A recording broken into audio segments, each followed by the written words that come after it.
Ever wonder how a single toxic executive can nearly bring down an entire company? What if I told you an ancient story holds the blueprint for understanding modern corporate crises? Today, we're dissecting a timeless narrative, the story of Haman and Mordecai, and reframing it as a high-stakes business case study on power, integrity, and resilience. This isn't just history. It's a mirror reflecting the challenges that organizations face right now, from unchecked power to the critical importance of ethical leadership. Let's set the scene. Imagine a massive multinational corporation called Achaemenid Global Holdings. The CEO is the powerful King Xerxes, and the company's operations span 127 regions. It's a corporate giant. Recently promoted to Chief Strategy Officer is a man named Haman. He has unprecedented authority, a direct line to the CEO, and influence over every major decision. Elsewhere in the company, there's Mordecai, a senior compliance officer. He's known for his diligence, his strong ethical compass, and his deep loyalty to the company's future. On the surface, the company looks strong.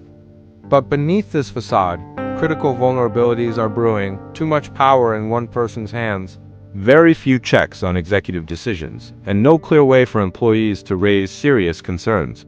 This is where things get interesting. As the new CSO, Haman demands that all employees show him elaborate signs of respect. Everyone complies except Mordecai. For Mordecai, this isn't an act of rebellion. It's a stand based on his personal values. But Haman sees it as a direct challenge to his authority, a personal insult. Instead of handling this through proper HR channels, Haman's ego takes over. He escalates a personal grievance into a corporate vendetta. He uses his influence with the CEO to push for a destructive new policy. A policy designed not for the good of the company, but to eliminate entire groups of employees, all because one man refused to bow to his ego. This is a classic governance failure. A senior leader is using corporate power to settle a personal score, putting the entire organization at risk of massive reputational and operational damage.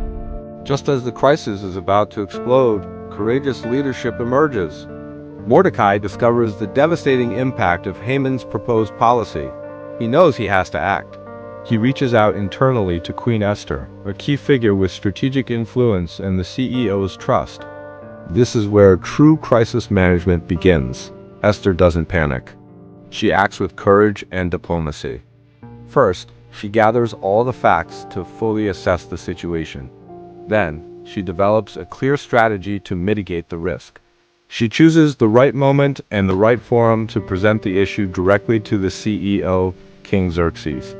She provides clear evidence of Haman's unethical conduct and his abuse of power.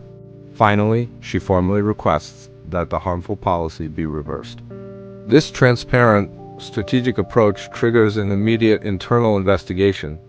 The CEO realizes that his trusted CSO, Haman, has completely misused his authority, compromised the company's integrity, and threatened its long-term stability. The consequences are swift. Haman is removed from his executive role. The destructive policy is stopped. And to restore balance, the company turns to the person whose integrity was proven from the start. Mordecai, the compliance officer who stood his ground, is promoted and empowered to help steer the company back on course. With the immediate threat gone, the organization begins the hard work of recovery. First, all of Haman's harmful policies are officially rescinded. Next, new oversight structures are put in place to prevent any single executive from ever having that much unchecked power again. The company culture shifts with a new emphasis on ethical leadership, transparency, and responsible decision-making. Employees are now actively encouraged to raise concerns without fear of retaliation. Led by Mordecai, these reforms start to rebuild trust and reinforce the company's core values. The organization doesn't just survive. It emerges from the crisis more resilient, more inclusive, and more ethically grounded than ever before. So what are the key takeaways for today's business world? First, concentrated power is dangerous. Without checks and balances, it can lead to catastrophic decisions. Second, ethical courage is priceless. The actions of Mordecai and Esther show that one or two brave individuals can save an entire organization. This highlights the need for safe, effective whistleblowing channels so people can speak up early. It also teaches us that personal grievances should never become corporate policy. Leaders must separate their ego from the organization's objectives. And finally, when a crisis hits, recovery requires both changing the rules and healing the culture. It's a reminder that integrity is what sustains a company, while unchecked ambition will always seek to destroy it. Thanks for watching.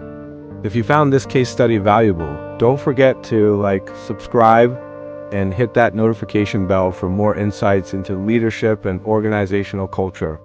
See you next time.